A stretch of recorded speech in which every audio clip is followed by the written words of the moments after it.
FGB man? Ya, be strong in the Lord. Saya undang bapak-bapak yang saya hormati untuk berdiri sejenak, kita berdoa. Terpujilah nama-Mu ya Tuhan. Kami hadir sebagaimana kami ada karena kami tahu ya Tuhan. Firman-Mu mengatakan jangan jauhkan dirimu dari ibadah. Karena di dalam kebenaran firman-Mu ya Tuhan kami dimerdekakan. Dari segala permasalahan, dari segala pergumulan, dari segala kekhawatiran, ketakutan akan hari esok maupun hari mendatang ya Tuhan. Tapi kami tahu di dalam nama-Mu ada kemenangan. Di dalam nama-Mu ada kemerdekaan. Di dalam nama-Mu ya Tuhan kami boleh terus menjadi pesaksi-pesaksi-Mu yang akan memerdekakan, yang akan memuliakan nama-Mu ya Tuhan. Terima kasih ya Bapa. Biarlah hari ini ya Tuhan kami mau duduk diam di bawah kaki-Mu, mendengarkan sebagian daripada firman-Mu yang akan memberkati setiap daripada kami, termasuk hamba-Mu yang sebagai pembicara ya Tuhan. Urapi ya Tuhan, biar semua sepenuhnya yang daripada-Mu tersampaikan pagi hari ini. Terima kasih ya Bapa, terima kasih Tuhan Yesus, terima kasih ya Roh Kudus. Di dalam nama Tuhan kami Yesus Kristus kami berdoa dan mengucap syukur. Haleluya. Amin.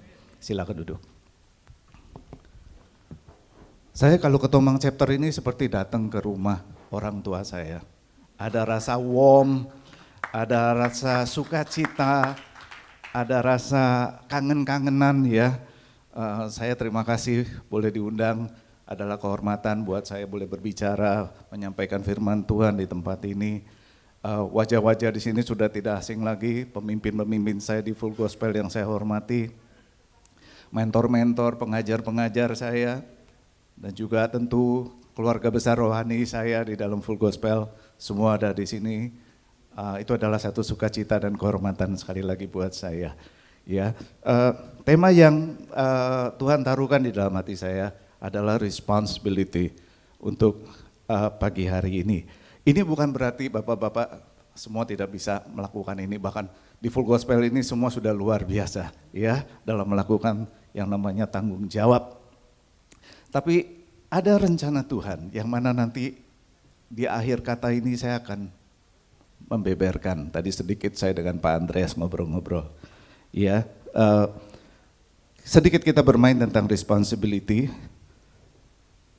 Apakah orang Indonesia lebih baik melakukan tanggung jawab dibandingkan dengan orang Barat?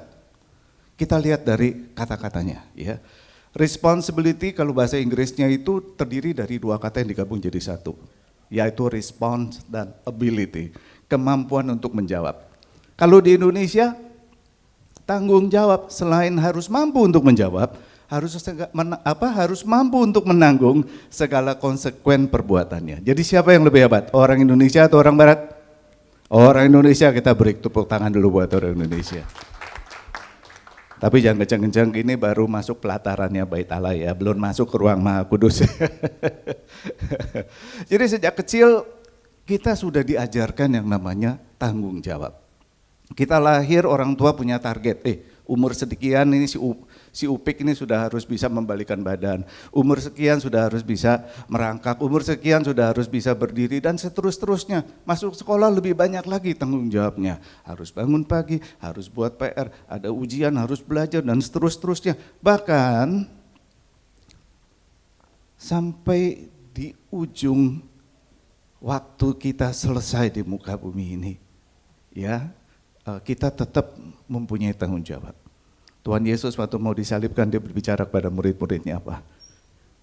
Inilah ibumu Maria, jaga ya. Sama, kita manusia juga gitu. Ya, sebelum dipanggil Tuhan pasti panggil anak-anak. Ini ibumu loh, jaga loh ya. Saudara-saudara akur-akur ya, jangan ribut.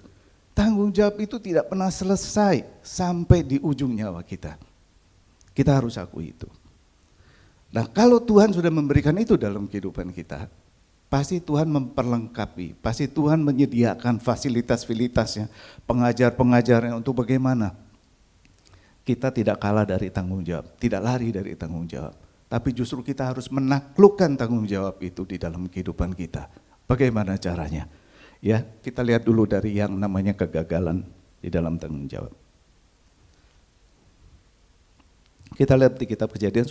Mohon maaf, saudara terkasih, hari ini banyak firman-Nya ya, karena kita harus memakan makanan rohani kita pagi hari ini biar agak kenyang sedikit.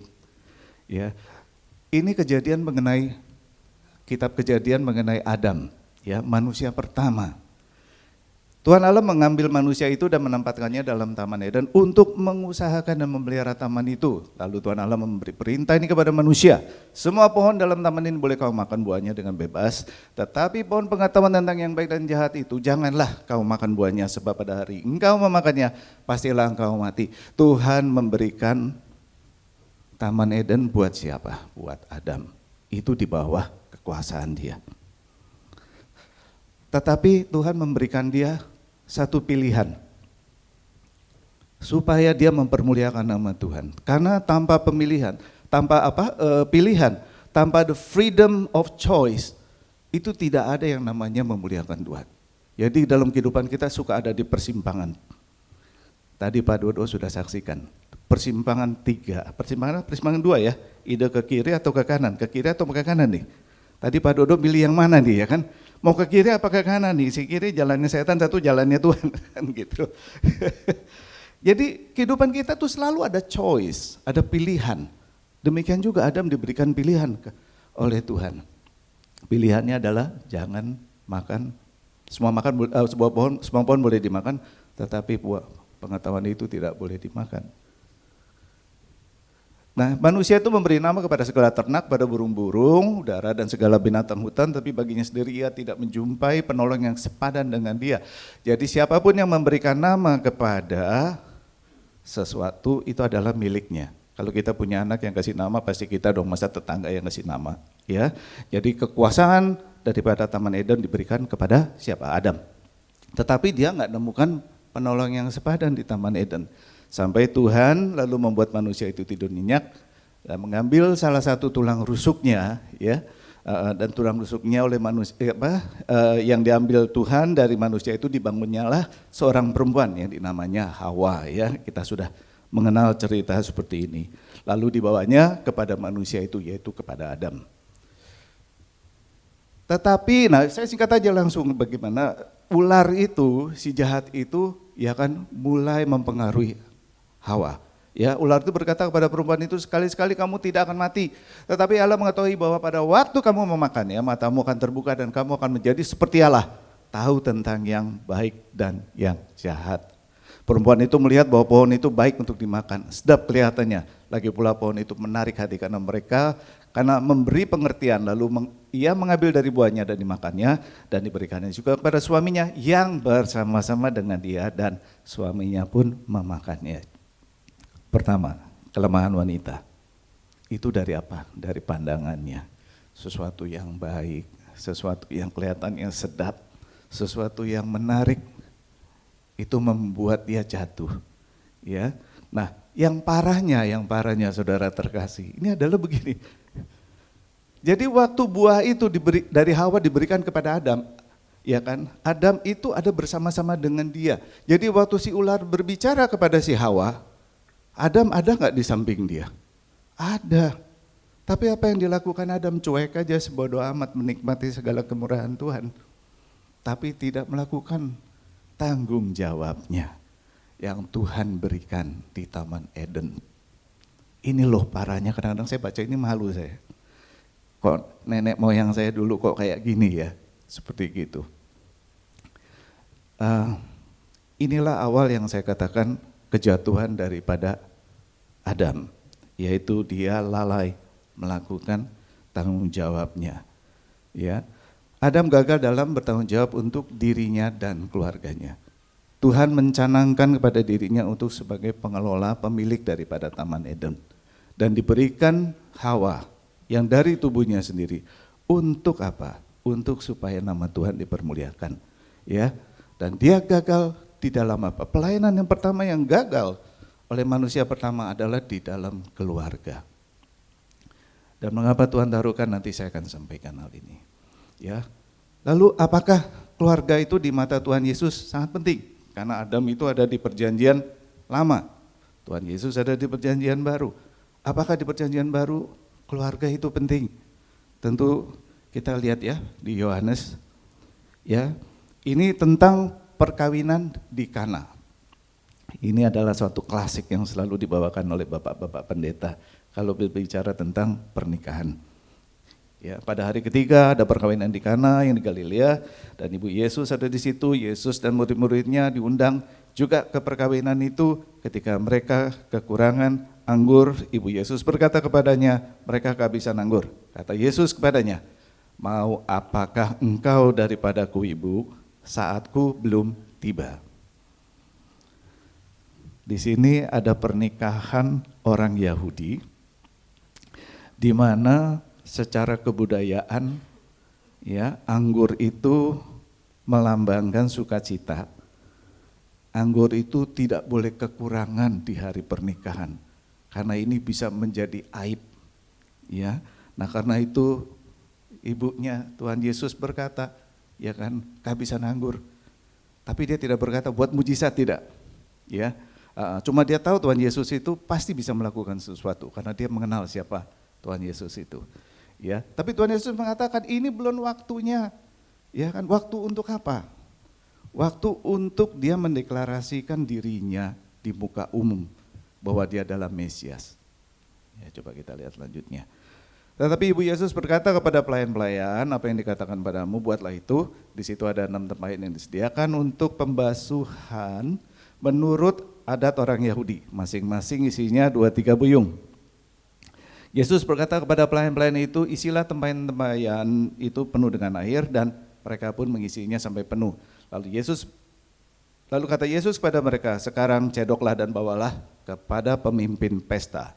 Lalu mereka pun membawanya. Setelah pemimpin pesta itu mengecap air yang telah menjadi anggur itu, dan ia tidak tahu dari mana datangnya, dalam kurung, tetapi pelayan-pelayan yang mencedok air itu mengetahuinya. Ia memanggil mempelai laki-laki dan berkata kepadanya, setiap orang menghidangkan anggur yang baik dahulu dan sesudah orang puas minum, barulah yang kurang baik, akan tetapi engkau menyimpan anggur yang baik sampai sekarang. Saudara terkasih, ada pertanyaan. Pak, kenapa Tuhan Yesus mengatakan belum waktunya, ya, untuk dia dimuliakan? Tetapi di Yohanes 2:11 ini ya kan dikatakan ia telah menyatakan kemuliaannya, ianya adalah Tuhan Yesus, dan murid-muridnya percaya kepadanya. Bukankah ini kontradiksi, Pak? Satu sisi dikatakan belum waktunya, satu sisi lagi dia melakukan mujizat itu dan murid-muridnya percaya kepada dia, ya. Nah, saudara terkasih, ya kan, ya, kalau kita melihat di ayat 2 dan 4 dan 2 dan 11, sekilas sepertinya ada kontradiksi bahwa Tuhan Yesus ini kok omongannya nggak bisa dipercaya ya. Ya, dia katakan belum waktunya, tapi dia tetap melakukan mujizat, ini nggak make sense, ya kan. Tapi yang kita harus bertanya ini siapa yang dipermuliakan? Waktu kita bisa mundur ya. Oke. Di ayat 2 ayat 9 dikatakan, di pasal 2 ayat 9, setelah pemimpin pesta itu mengecap air yang telah menjadi anggur itu, ia tidak tahu dari mana datangnya. Pemimpin pesta aja nggak tahu itu datangnya dari mana. Apakah nama Tuhan Yesus dipermuliakan? Tidak. Malah pemimpin pesta itu datang kepada the bridegroom, kepada mempelainya, mengatakan, wow, kau luar biasa ya. Ya, orang-orang ini biasanya anggur yang baik duluan, yang belakang nggak sebaik yang awal gitu. Kamu seterusnya itu anggurnya baik terus katanya. Siapa yang dipermuliakan? Mempelainya yang dipermuliakan. Tuhan Yesus mengatakan belum waktunya, tapi dia melakukan ini kenapa?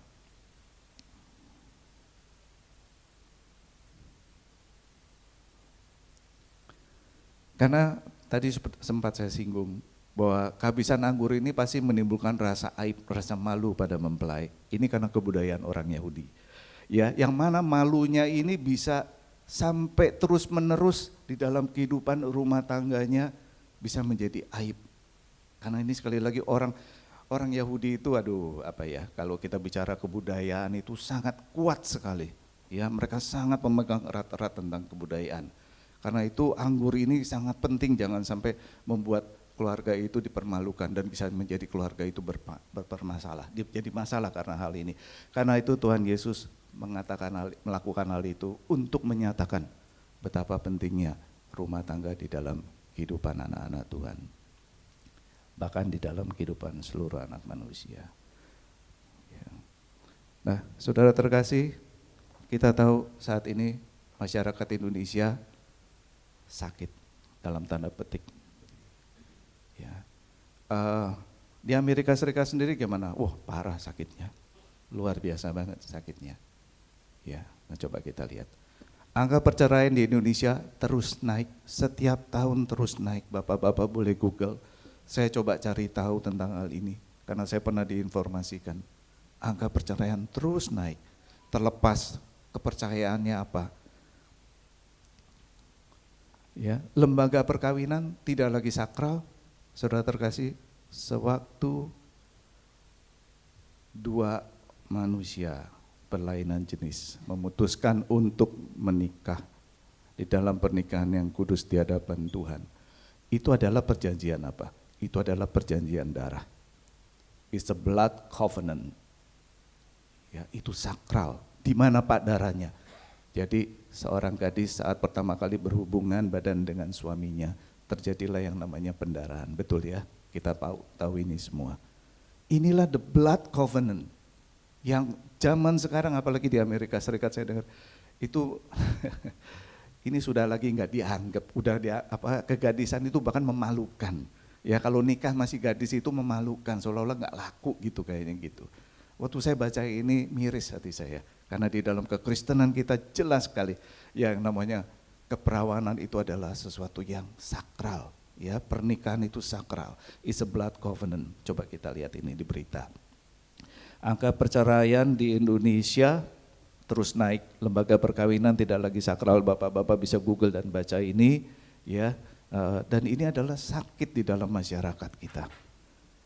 Ya, yang mana dan mengapa pagi hari ini di dalam wadah Full Gospel yang sangat saya hormati dan saya kasihi, ini perlu kita sama-sama mengetahui tentang hal ini. Nah, permasalahan yang paling sering yang saya perhatikan, saya melayani seorang bapak yang akhirnya terpaksa bercerai karena istrinya sudah tidak mau rekonsiliasi. Ya. Nah, saya tanya jawab dengan si suami dan saya banyak mendengar permasalahannya adalah kalau saya lihat dan saya dengar dan saya sadari bahwa itu adalah masalah tanggung jawab. Ya, yang menjadi akar permasalahan daripada perceraian itu sendiri. Ya. Baik, lalu tanggung jawab seorang pria, seorang suami itu seperti apa sih? Dikatakan seorang laki-laki itu adalah imamat yang rajani di 1 Petrus 2 ayat 9. Imamat yang rajani artinya mempunyai fungsi sebagai imam dan juga sebagai raja. Karena imam, raja dan nabi kita itu adalah Tuhan Yesus. Tapi fungsinya di dalam dunia ini sebagai imam, sebagai raja dan sebagai nabi itu ada di bawah siapa? Pria-pria. Ya, itu sudah takdir kita, tanggung jawab kita. Sejak kita dilahirkan sebagai pria, apalagi kita menikah menjadi suami, itu dituntut. Ya, itu diminta seperti Adam diminta sama Tuhan. Ya kan, untuk bertanggung jawab. Ya kan, mengajarkan kepada istrinya bahwa ada pohon yang tidak boleh, ada buah yang tidak boleh dimakan di Taman Eden. Ya, kita lihat firman-Nya. Ya. Di Hosea 4 ayat 6, umatku binasa karena tidak mengenal Allah. Karena engkau yang menolak pengenalan itu, maka aku menolak engkau menjadi imamku. Dan karena engkau melupakan pengajaran Allahmu, maka aku juga akan melupakan anak-anakmu. Saudara terkasih, betapa pentingnya pengenalan akan Tuhan itu. Karena itu yang akan Tuhan lihat, kita sebagai imamnya adalah pengenalan akan Allah. Saya masih ingat Pak Ardian sebagai National President pernah mencanangkan ABA ya Pak ya. Dan kemudian setelah membaca kita harus membuat rangkuman. Artinya kita harus merenungkan. Dan itu sangat memberkati saya. Ya, dan juga teman-teman yang mengikuti ABA itu, dan saya kira perlu sekali setahun sekali setiap Full Gospel Chapter ini mengadakan ABA ya, saya kira betul ya Pak Ardian ya. FCBA sekarang. Singkatan apa tuh FCBA? Oh oke, bahasa Inggris ya, sorry. Saya taunya ABA, aku baca Alkitab. Iya, thank you, itu bagus sekali ya. Dan itu sangat perlu. Karena di sini jelas Tuhan mengatakan menjadi imam itu bukan hanya sekedar kata menjadi laki-laki. Tapi menjadi imam itu dikenal oleh Tuhan kalau kita mengenal Dia. Bahkan dikatakan kalau kita nggak kenal Dia, maka Allah nggak kenal anak-anak kita. Wow. Kemarin saya dapat satu video di San Francisco, Stone Town Mall namanya.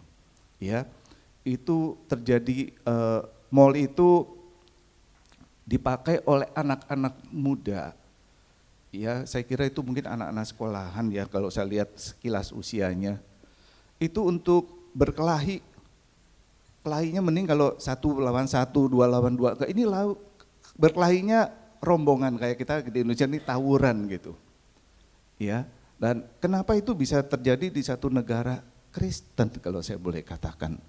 Ini mengerikan banget sampai si pemilik toko atau yang menyewa toko itu mengatakan kayaknya udah gak mau perpanjang lagi deh, ini berantem melulu tiap hari, bagaimana mau dagang katanya kan gitu ya.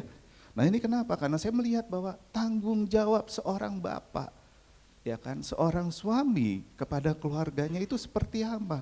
Mengapa anak-anaknya bisa menjadi mohon maaf liar? Yang Tuhan katakan, aku juga akan melupakan anak-anakmu. Yang harusnya anak-anak ini duduk di bawah kaki Tuhan untuk belajar kebenaran firman dan menjadi apa terang dan garam dunia, malah mempermalukan nama Tuhan. Ya. Oke, kita lanjut. Di 1 Korintus 14 ayat 34. Sama seperti dalam semua jemaat orang-orang kudus, perempuan-perempuan harus berdiam diri dengan pertemuan jemaat, sebab mereka tidak diperbolehkan untuk berbicara. Mereka harus menundukkan diri seperti yang dikatakan juga oleh hukum Taurat.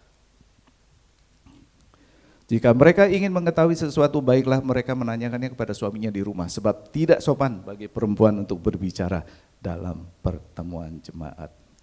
Ini perjanjian baru loh. Ya, ini di 1 Korintus tentang pertemuan-pertemuan ibadah.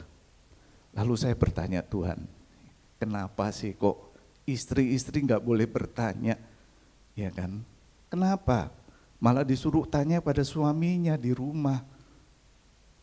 Ada 2 hal. Yang pertama adalah supaya si suami-suami itu mengenal siapa Tuhannya dia. Harus belajar di bawah kaki Tuhan tentang firman Tuhan. Dan kebudayaan orang Yahudi, setiap malam setelah makan malam, si bapak, si suami itu duduk bersama-sama dengan istri, dengan anaknya, membuka kitab-kitab suci mereka dan mulai mengajarkan. Makanya ada firman seperti ini yang mengatakan istri-istri tanya pada suamimu kalau enggak ngerti. Jadi kewajiban dari bapak-bapak untuk mengerti firman Tuhan. Ini perintah loh ya, ini bukan option itu pilihan. Berbeda, ini tanggung jawab kita sebagai suami di rumah. Ya, karena itu Abah itu sangat baik ya, Full Gospel sangat luar biasa. Kita pertemuan kita seringkali membahas tentang firman Tuhan. Ya, pendalaman Alkitab di dalam gereja-gereja sangat baik sekali. Mengapa? Karena itu sesuai dengan apa yang menjadi perintah Tuhan. Mengenal dan mengajarkan firman Tuhan, membawa keluarganya kepada pengantara yaitu Yesus Kristus, iman besar agung. Itu adalah tanggung jawab sebagai seorang suami. Pertama, kita harus dulu mengenal firman Tuhan. Kedua, kita harus mengajarkan. Ya, dan supaya membawa keluarga kita kepada pengantara kita, yaitu siapa? Yaitu Yesus Kristus, imam besar yang agung. Demikian juga kamu hai suami-suami, hiduplah bijaksana dengan istrimu sebagai kaum yang lebih lemah. Hormatilah mereka sebagai teman pewaris dari kasih karunia, yaitu kehidupan, supaya doamu jangan terhalang. Ya, di sini tugas sebagai imam di dalam seorang pria. Ya, kita harus hidup bijaksana karena kita harus mengetahui dialah teman pewaris dari kasih karunia, yaitu kehidupan. Ya, lalu satu lagi yang penting supaya doamu jangan terhalang. Wow, ya. Kemudian fungsi sebagai raja. Nah, ini kita akan bahas sedikit. Ya, yang pertama memiliki otoritas tertinggi untuk memimpin keluarganya dalam firman Tuhan. Saudara terkasih, saya pernah dapat cerita seperti gini. Ini ada seorang yang menyampaikan saya, itu Bapak itu gimana sih ya? Saat ada masalah, orang datang cari dia, malah dia suruh istrinya yang keluar. Dia nggak berani menghadapi, ngumpet di bawah rok istrinya katanya gitu. Ya, jadi seorang raja itu harus berani bertanggung jawab, berani datang kepada segala permasalahan pergumulan yang ada, ya kan, dan berada di depan daripada keluarganya. Saudara terkasih, saya pernah ingat satu khotbah tentang Napoleon Bonaparte. Napoleon Bonaparte adalah raja Perancis yang kalau kita pernah lihat gambarnya itu orangnya pendek kecil, apalagi untuk ukuran orang Perancis, orang bule yang besar-besar gitu. Tapi kenapa dia bisa jadi pemimpin yang hebat? Pemimpin yang dihormati oleh tentara-tentaranya. Karena ya, kalau dia berperang, naik kuda, bawa pedang, ya kan, dia selalu akan berada di paling depan dari rombongan tentaranya. Ya, dengan gagah berani, dengan semangat, ya kan, dia ada di baris paling depan, bahkan paling ujung di depan itu. Untuk apa? Untuk apa? Untuk menyatakan bahwa dia adalah raja, bahwa dia adalah pemimpin, bahwa dia sanggup mengalahkan segala permasalahan bersama-sama dengan tentaranya. Inilah yang dikatakan fungsi sebagai seorang raja. Kita mempunyai otoritas tertinggi untuk memimpin di paling depan bersama dengan Tuhan. Yang kedua, melindungi dan memberikan kesejahteraan kepada keluarganya, damai, sejahtera, dan sukacita. Ini fungsi daripada seorang raja. Saudara terkasih, di dalam perceraian banyak kesalahan. Di Dewasa Muda Full Gospel, ada satu yang mau diceraikan oleh istrinya. Kenapa? Saya tanya, karena saya dugem terus Pak, memang saya suka nemenin tamu dugem. Ya udah janji sama istri 2 kali nggak dugem, ketiga kali ketangkep. Akhirnya istrinya ceraikan pada dia karena tidak menepati janjinya. Ya, dan saya tanya, kamu jangan bohong sama saya, kamu nemenin tamu untuk dugem atau memang kamu juga suka dugem? Ya saya suka juga sih Pak, katanya. Singkat cerita, saya berusaha untuk memulihkan keluarga ini, tetapi istrinya sudah final, sudah tidak mungkin bisa dipersatukan kembali. Nah, ada lagi 2 dewasa muda yang saya baru ketemu, kita sama-sama mengadakan acara Full Gospel saat itu, dan saya diperkenalkan, dan si yang memperkenalkan saya, ini dua-duanya baru cerai Pak. Saya kaget, kenapa? Dan dia mengatakan, ya Pak, karena saya nggak ada duit aja, kalau nanti saya udah banyak duit, nanti istri saya juga akan kembali Pak ke saya, katanya gitu. Jadi dari sini saya jelas melihat bahwa mereka itu tidak mengerti tentang pernikahan, tidak pernah diberikan pendidikan tentang pernikahan yang benar, seperti gitu. Nah, kesalahan yang sering saya lihat adalah seperti gini. Seorang suami merasa kalau saya sudah mencukupkan secara materi kepada istri saya memberikan dia kecukupan, perlindungan, tanggung jawab saya sebagai suami sudah selesai.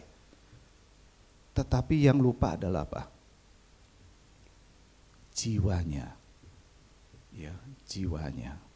Saudara terkasih, tadi kita ngobrol-ngobrol tentang Elvis Presley sama Pak Budiman yang suaranya mirip-mirip dengan almarhum Elvis Presley. Bagus sekali Pak. Tadi Pak Budiman nyanyi, saya merasa itu malaikat yang lagi nyanyi Pak. Luar biasa, kita beri kemuliaan dulu ya. Elvis Presley cerai sama istrinya, betul ya? Siapa namanya? Lupa saya. Priscilla. Bukankah Elvis sudah memberikan begitu banyak materi, perlindungan jasmani ya kepada istrinya? Tapi istrinya malah selingkuh sama siapa? Guru karatekanya. Kenapa? Karena dia tidak mendapatkan kedamaian jiwanya.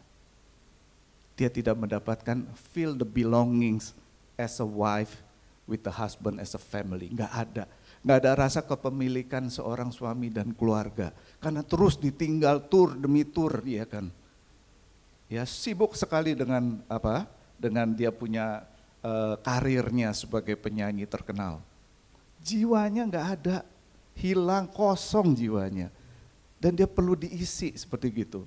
Nah, ini kesalahan yang saya lihat di dalam seorang yang baru saja bercerai ini. Sibuk terus dengan hobi-hobinya. Istrinya mengatakan, jangan pergi terus, lu udah jangan ganggu-ganggu hobi gue ya. Begitu katanya, dia sendiri menyampaikannya kepada saya. Aduh, saya kaget. Ya kan, kalau istrinya sudah teriak kayak gitu harusnya harus peka deh ya. Karena harus ada punya yang namanya manajemen. Dan juga harus punya yang namanya kita memberikan perlindungan dan kesejahteraan. Perlindungan seorang istri adalah di mana pada saat dia bersama dengan suaminya. Makanya dikatakan kalau seorang janda yang ditinggal mati oleh suaminya lalu pergi ke pesta pernikahan, biasanya dia ngajak anak siapa? Anak laki-lakinya, betul ya? Diajak anak laki-lakinya dan biasanya dia gandeng tangannya seperti gini. Karena itu tulang rusuk ya kebiasaannya harusnya ada di samping badan pria. Ya, jadi menggantikan suaminya itu adalah anak prianya ya dalam hal jiwanya seperti itu. Karena itu sangat penting. Ya, saya berbicara kepada banyak pria tentang hal ini bahwa tidak cukup hanya kita memberikan materi saja kepada keluarga kita, tapi kita perlu berikan yang namanya waktu. Saya ingat pernah diundang Pak Hendra, waktu itu di gerejanya dengan pendeta siapa itu, yang pengusaha Pak Pengki Andu. Lalu Pak Hendra tanya saya, Pak Jo kenapa sih suka ke Amerika Serikat? Ya karena anak saya sekolah di sana. Saya bilang Pak Hendra beda, saya bisa aja WA video sama anak saya, tapi kalau saya bersama dengan dia, lalu saya rangkul dia, saya ngobrol, saya tatap matanya, ya itu membuat perbedaan. Waktu itu harus saya berikan kepada anak saya. Jangan nanti dia belajar dari tetangga, bukan belajar daripada saya. Karena saya mempunyai family value yang saya diajarkan oleh Tuhan. Itulah pentingnya kita mempunyai waktu untuk keluarga kita. Supaya jiwanya pun ada di dalam perlindungan, ada dalam kesejahteraan.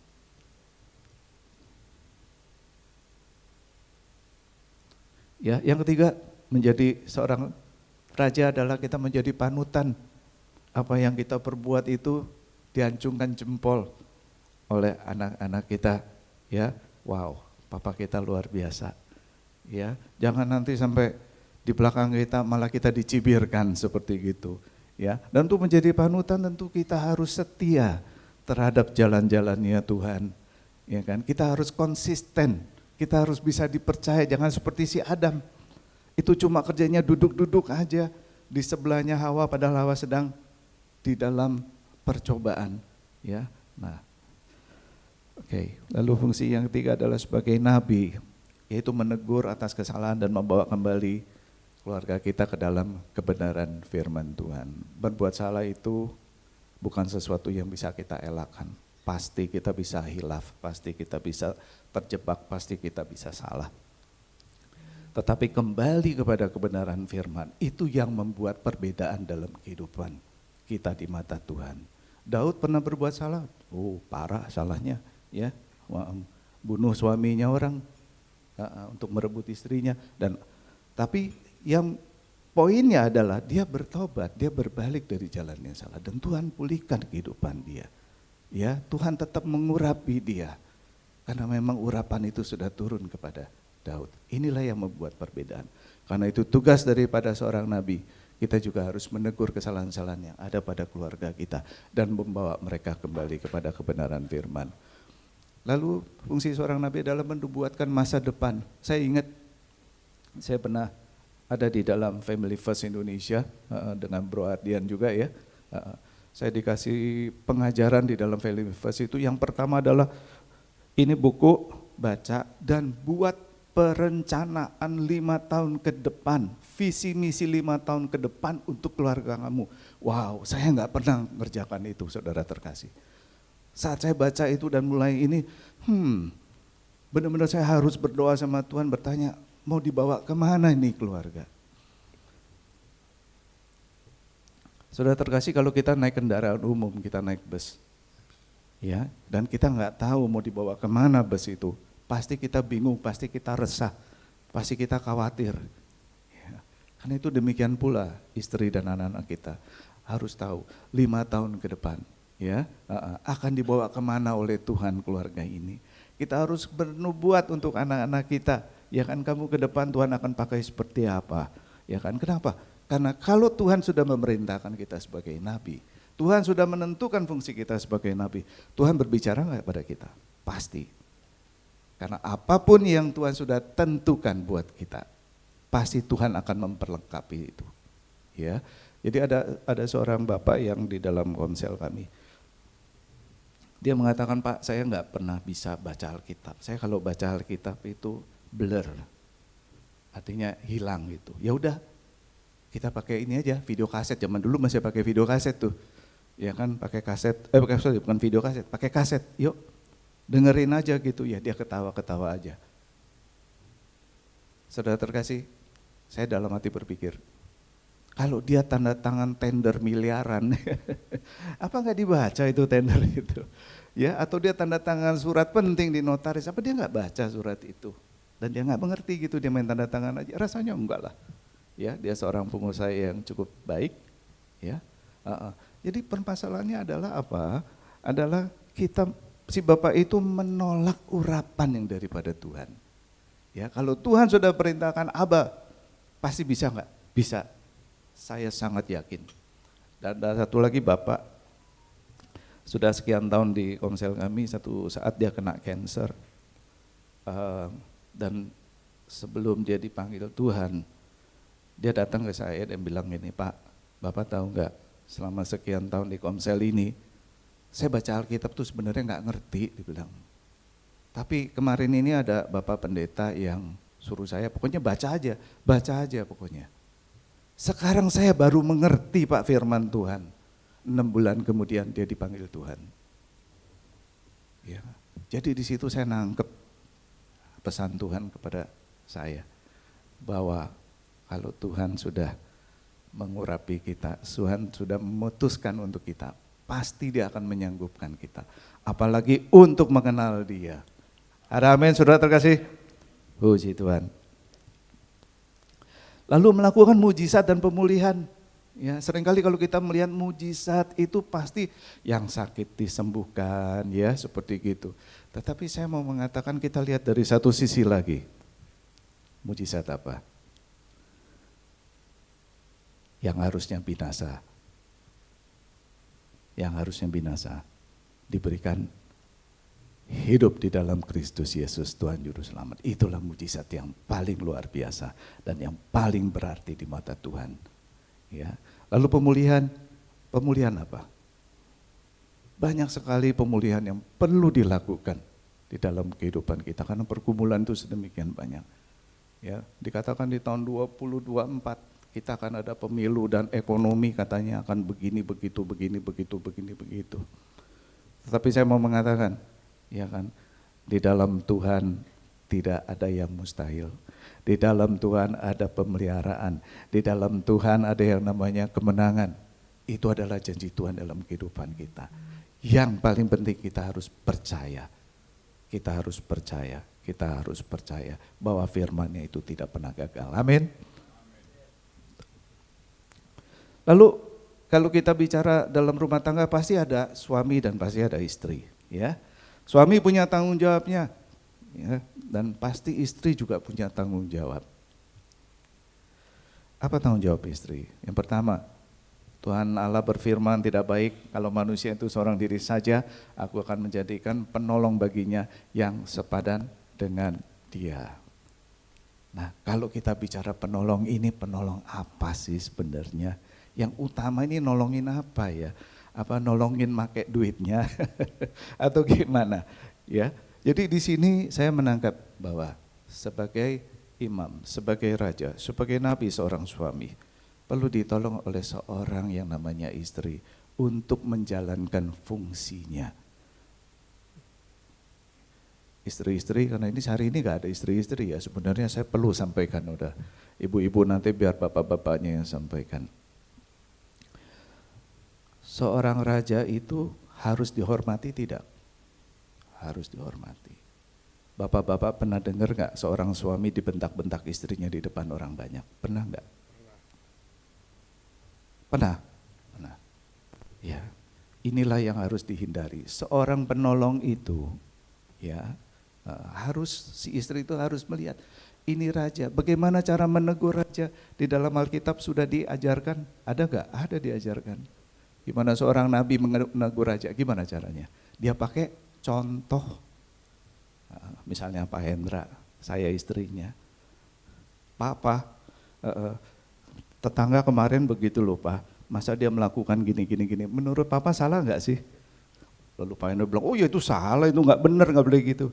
Terus saya bilang sebagai istri, Papa minggu lalu juga melakukan gitu loh. Ya kan? Baru kaget, oh iya ya, ternyata aku juga berbuat salah. Itu caranya menegur seorang raja.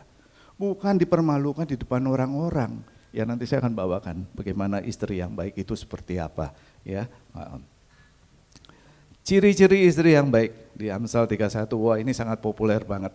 Ya, dan ini selalu saya gemakan kepada ibu-ibu, ya kan, baca Amsal 31, ya kan, biar sama-sama kita melihat atau membaca apa sih kehendak Tuhan dalam kehidupan istri ya.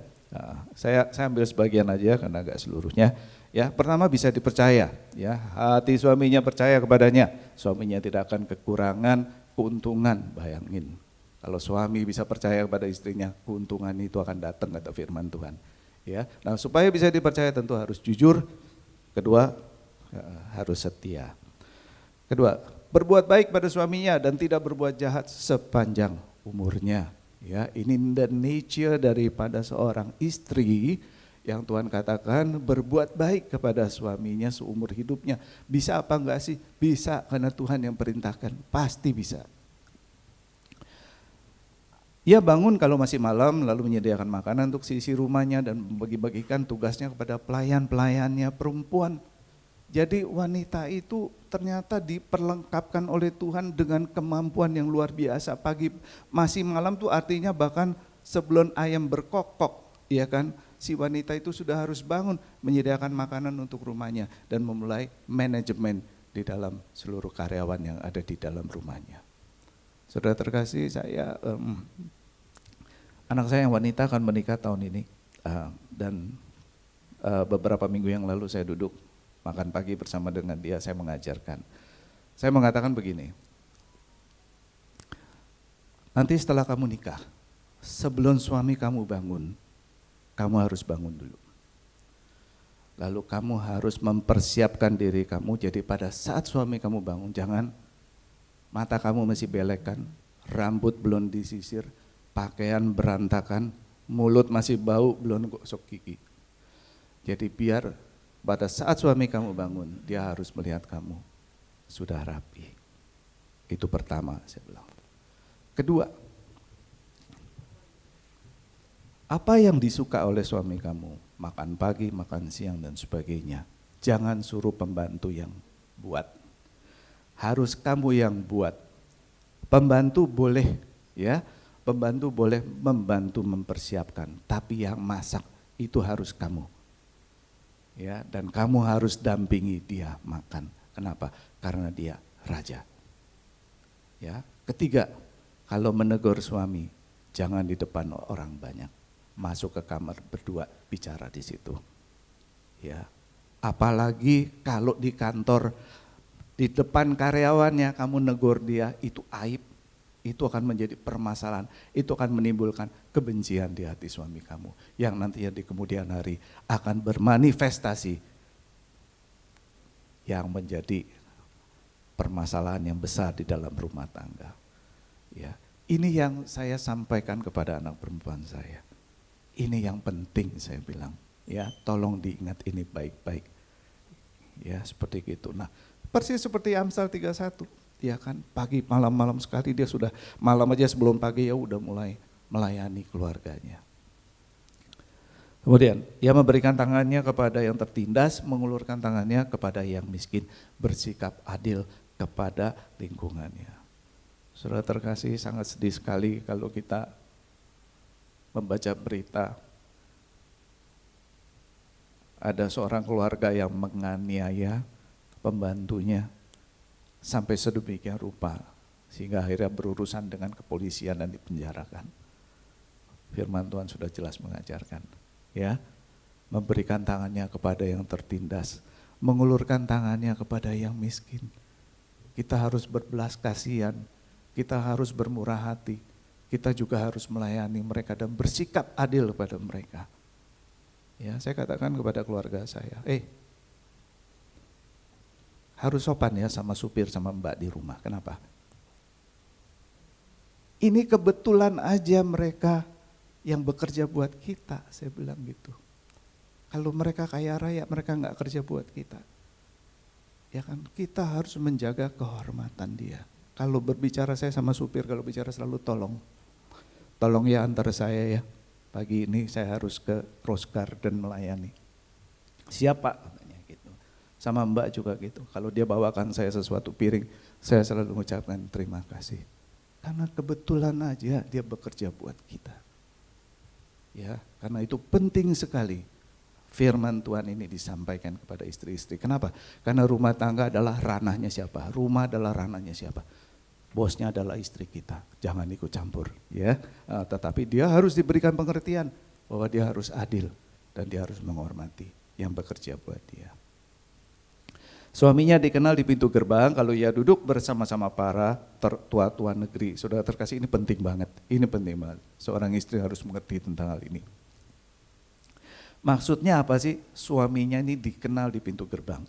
Kalau duduk sama tua-tua. Jadi di orang Yahudi itu punya kebudayaan, orang tua-tua yang dihormati, orang-orang tua yang bijak, ya, itu kumpul di pintu-pintu gerbang itu untuk memutuskan perkara-perkara pada orang Israel. Nah, kalau seorang suami datang ke pintu gerbang itu artinya kepada seluruh warga daripada kota itu, dia dikenal. Dikenal apa? Dikenal ada dua dalam bahasa Inggris, notorious sama famous. Notorious itu dikenal sebagai penjahat, famous itu dikenal sebagai orang baik. Nah tentu dalam hal ini adalah dikenal sebagai orang benar, orang baik, orang terhormat. Bagaimana suaminya, maksudnya apa? Kenapa suaminya ini bisa dikenal? Ini maksudnya apa? Dikenal sebagai apa? Suami daripada istrinya. Karena istrinya saleh, makanya suaminya dikenal sebagai suami seorang saleh. Nah kalau istrinya saleh, yang ngajarin siapa? Suaminya. Puji Tuhan. Terima kasih Pak Budiman. Saya kira udah pada tidur semua. Kita beri tepuk tangan dulu. Ya. Jadi yang dihormati siapa? Suaminya. Karena apa? Perbuatan istrinya. Dan ini sangat penting sekali. Sama pentingnya saat kita sebagai anak-anak Tuhan. Saya katakan kepada teman-teman yang bertobat terima Yesus sebagai Tuhan dan Juru Selamat. Saat kita bertobat ya, kita ini ada di bawah spotlight, tahu ya kalau entertainer tahu pastinya spotlight ya, kemana dia bergerak, itu lampu sorotnya selalu menyoroti dia seperti gitu ya. Saat kita terima Tuhan, saat kita convert menjadi orang percaya, segala ucapan, perbuatan kita tuh disorot terus. Salah sedikit nanti, katanya orang Kristen. Kok ngomongnya kayak gitu, ya kan? Katanya orang Kristen, tapi kelakuannya kok kayak gitu katanya, ya kan? Sering kali kita ada di bawah sorotan-sorotan seperti itu. Karena itu betapa pentingnya firman Tuhan ini.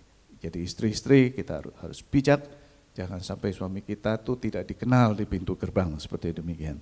Ya, ia membuka mulutnya dengan hikmat, pengajaran yang lemah lembut ada di lidahnya. Ya, pertama. Hikmat itu apa? Hikmat itu, permulaan dari hikmat adalah takut akan Tuhan. Jadi dia harus takut akan Tuhan. Sehingga apa yang diucapkan bukan apa? Bukan gosip-gosip, bukan fitnah-fitnah. Anehnya ini diberikan kepada wanita loh, kepada istri, bukan kepada bapak-bapak. Kenapa? Pasti tahulah bapak-bapak. Karena ibu-ibu kalau udah ngobrol ini kadang-kadang ya mohon maaf, ada ya di luar sana, nggak di sini. Ya nggak di istri-istri bab full gospel nggak ada itu, saya berani jamin. Tapi di luar sana itu kalau ya bahkan kemarin di sosmed saya dapat beritanya sampai sakit kepala itu hanya gara-gara seorang wanita menegur wanita yang lebih muda yang mengatakan, kamu hati-hati sama suamimu, jangan sering ditinggal nanti digondol wanita lain loh. Itu menjadi keributan di sosmed. Nggak tahu ada yang pernah dengar nggak tentang hal itu? Jadi ngomong-ngomong ini harus bicara yang takut akan Tuhan, yang berhikmat, ya, yang nggak boten-boten tuh jangan diomongin lah. Untuk apa? Justru Tuhan berikan kita mulut itu untuk membangun, untuk memberitakan firman Tuhan, untuk mengajarkan, untuk apa? Mementoring, untuk apa? Untuk memotivasi orang-orang sekeliling kita supaya firman Tuhan itu menjadi kesenangan mereka semua. Amin. Ya, lalu lemah lembut. Kalau Tuhan mengatakan pengajaran yang lemah lembut, berarti wanita bisa lemah lembut nggak? Bisa. Ya kan, jangan waktu pacaran lemah lembut, nanti sudah nikah gebrak-gebrak meja ya kan. Suaminya telat sedikit jemput aja udah marahnya nggak tahu kayak apa ya kan. Waktu pacaran nggak apa-apa, telat sedikit ya kan, santai aja katanya gitu kan. Nah seperti itulah yang Tuhan minta kepada istri-istri ya. Anak-anaknya bangun dan menyebutnya berbahagia, pula suaminya memuji dia. Jadi kenapa mesti anak-anaknya bangun, nggak anak-anaknya lagi tidur-tiduran? Karena waktu anak-anaknya bangun itu berarti dengan sadar anaknya melihat, dengan pasti anaknya tahu bahwa si istri ini, ibunya ini hidupnya berbahagia, ya. Dan bonusnya lagi, ya kan, kalau Indomie ada Indomie plus plus, ya. Ini juga ada plus plusnya. Suaminya memuji dia. Siapa sih istri yang nggak suka dipuji suaminya? Dan siapa sih suami yang nggak suka dipuji sama istrinya? Pasti semua suka itu. Ya, ini plus plusnya. Banyak wanita telah berbuat baik, tetapi kau melebihi mereka semua. Apa yang lebih baik daripada berbuat baik? Saya bertanya pada Tuhan, ini apa sih maksudnya Tuhan? Ya, saya percaya jawabannya adalah benar itu pasti baik, tapi baik belum tentu benar. Jadi kebenaran ada di dalam kehidupan istri-istri yang baik, seperti demikian. Ya, kemolekan adalah bohong dan kecantikan adalah sia-sia, tetapi istri yang takut akan Tuhan dipuji-puji. Di sini bukan mengatakan bahwa wanita-wanita nggak boleh cantik, tidak. Di sini tidak mengatakan bahwa kemolekan itu tidak boleh, tidak sama sekali. Tetapi yang Tuhan mau mengatakan prioritas. Karena untuk cantik, untuk molek perlu waktu enggak? Wih, perlu banget ya. Bukan waktu saja, biaya juga perlu. Ya, yang Tuhan mau katakan investasi di takut akan Tuhan itu yang penting, dia bilang. Selebihnya boleh ada, boleh enggak. Ya, inilah yang akan membuat perbedaan di mana seorang istri akan dipuji-puji, seperti demikian. Saya kira firman sudah disampaikan tentang tanggung jawab seorang suami, tanggung jawab seorang istri. Seperti kita sadari bahwa ada sakit di dalam masyarakat Indonesia, angka perceraian itu terus naik. Ya, suka nggak suka itu kenyataan yang ada. Ya, nah seperti tadi janji saya di akhir kata, saya akan menyampaikan mengapa Tuhan taruhkan ini di dalam wadah Full Gospel. Karena wadah Full Gospel ini saya melihat sebagai member juga sekian tahun, pelayanan di dalam Full Gospel itu adalah pelayanan yang paling murni. Mengapa? Karena kita ini hanya memberi, kita memberi daya, kita memberi dana, kita memberi doa. Ya, kita berjalan sesuai dengan firman Tuhan. Apa firman Tuhan? Kalau kau mendapatkan upahnya di muka bumi ini, kau tidak mendapatkan upahnya di surga. Kita nggak dapat apa-apa. Jadi presiden 2 tahun udah gitu kita harus berganti, betul nggak? Kekuasaankah? Tidak. Danakah, uangkah? Tidak, sama sekali tidak. Ya kan? Jadi pemberitaan Injil, pelayanan yang kita berikan, semua adalah murni, tulus, supaya nama Tuhan dipermuliakan. Setuju? Kita beri tepuk tangan dulu buat Full Gospel. Yang kedua, Full Gospel ini saya melihat satu fellowship, satu kegerakan kerohanian yang sungguh berkenan di mata Tuhan. Kenapa? Karena kita melakukan men's to men's ministry. Betapa pentingnya itu pendampingan. Ya, teman saya di Full Gospel dulu pernah sampaikan ke saya, Pak, di gereja saya ini ada 2 orang terima Tuhan, Pak. Tapi setelah sekian bulan hilang, Pak, nggak pernah ada lagi, nggak pernah datang lagi.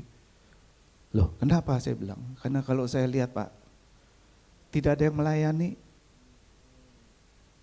Ya kan, cuma hari Minggu datang ke gereja udah that's it. Kalau full gospel beda ya. Ya, presiden-presiden chapter di sini pasti tahu tentang hal itu. Ya, kalau yang baru pertama kali bertobat biasanya didampingi terus. Saya ingat dulu Pak Iwan Sabang, ingat ya? Pak Iwan Sabang pertama kali bertobat. Setiap hari, hampir setiap hari saya teleponin dia. Gimana dia di toko, gimana usahanya. Aduh Pak, cuma jualan cuma 1 bulan ini cuma 100.000 Pak buat bayar kontrak toko aja nggak cukup, dia bilang seperti gitu. Oh ya nggak apa-apa, kita kuatkan, ya Tuhan pasti berkati dan sebagainya. Dan kejadian tiap hari cuma baca Alkitab aja di tokonya seperti demikian ya. Nah kalau istrinya ke luar negeri kita dititipkan, jadi setiap Sabtu itu biasa kita dampingi aja keluar. Kenapa? Karena dia dulu sudah hidupnya itu hidup malam, dia dugem, dia pakai obat, dia judi, dia main perempuan, semua dosa itu udah dia lakukan lah, ya seperti gitu, parah banget gitu. Ya, nah jadi kita dampingi terus, jangan sampai dia jatuh lagi. Kita ingatkan terus kalau malam kita ke rumah dia, kita berfellowship dan seterusnya ya. Bawa dia ke tempat-tempat ibadah, ada acara, wah pendeta dari luar negeri, yuk kita ajak. Seperti demikian. Nah sekarang Pak Iwan Sabang, Pak Hendra tahu ya, menjadi gembala dan pendeta ya di gerejanya. Dan puji Tuhan banyak orang yang jiwa-jiwa yang dilayani sama dia, dibawa kembali kepada Tuhan, diselamatkan, dimenangkan. Ini karena semua apa? Karena kemurahan Tuhan di dalam kehidupan kita. Karena ada men's to men's ministry. Saya ingat waktu sebagai presiden chapter saya harus makan siang cepat dan tengah hari saya harus teleponin para member. Ya kan? Karena saat mereka datang ke fellowship dengan saat kita telepon mulai bertanya ada masalah apa, ada apa, itu berbeda banget. Waktu datang di fellowship kelihatannya oke-oke aja, senyum-senyum, ketawa-ketawa gini. Tapi saat kita teleponin masalahnya apa, saya nggak mengatakan masalahnya apa, saya lebih mengatakan gini, Pak saya mau mendoakan Bapak, ya kan, kalau Bapak ada masalah boleh ungkapkan di sini, ya kan. Dan di dalam wadah full gospel saya selalu katakan kepada teman-teman, apa yang di fellowshipkan, didiskusikan, apalagi kalau mereka mulai bersaksi terhadap kehidupan permasalahan mereka, ini jangan pernah sampai boleh dibawa keluar. Ini harus menjadi rahasia supaya kita ini bisa dipercaya. Ya, nah karena mereka percaya saat saya telepon tuh mereka mulai keluar tuh, aduh ada yang masalah rumah tangga, ada yang masalah keuangan, ada yang masalah ini. Nah itu kita doakan dan kita bimbing, kita ajarkan, kita ingatkan dan selalu kita follow up lagi, sampai mereka itu kuat di dalam Tuhan. Men's to men's ministry itu sangat penting, memang itu perlu waktu, perlu tenaga, perlu doa. Nah itu hanya ada di dalam wadah yang saya cintai, yaitu Full Gospel Businessman Fellowship Internasional. Kita beri tepuk tangan dulu. Saudara, saya selesai berbicara, tapi biarlah Roh Kudus terus berkarya dalam kehidupan ya kita. Yang pasti yang tadi saya katakan bahwa kenapa Tuhan berbicara di Full Gospel. Tadi 2 hal sudah disampaikan. Saya tidak mengatakan bapak-bapak tidak fasih melakukan tanggung jawab. Saya percaya di sini semua sudah sangat luar biasa karena kalian menjadi panutan buat saya. Tetapi biarlah apa yang tadi kita dapatkan itu kita bagikan. Ya, kita harus sepakat satu hati. Ya kan, kita mau mengurangi angka perceraian bahkan menghilangkannya dari tanah Indonesia. Ya kita bagikan kepada anak-anak kita bagikan kepada saudara-saudara kita bagikan kepada teman-teman kita bagikan kepada siapapun yang memerlukan ini. Ya, dan perceraian itu sekali lagi saya mengatakan bahwa itu adalah perjanjian darah ya di mata Tuhan. Yang saat perceraian itu terjadi menyakitkan gak hati Tuhan? Sangat menyakitkan hati Tuhan.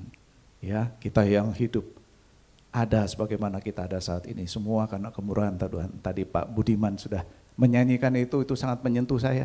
Semua karena kemurahan Tuhan. Dengan apa kita bisa balas itu? Selain kita mau taat, setia berjalan sesuai dengan bimbingannya. Ya, terima kasih. Akhir kata sudah saya sampaikan. Tuhan Yesus memberkati.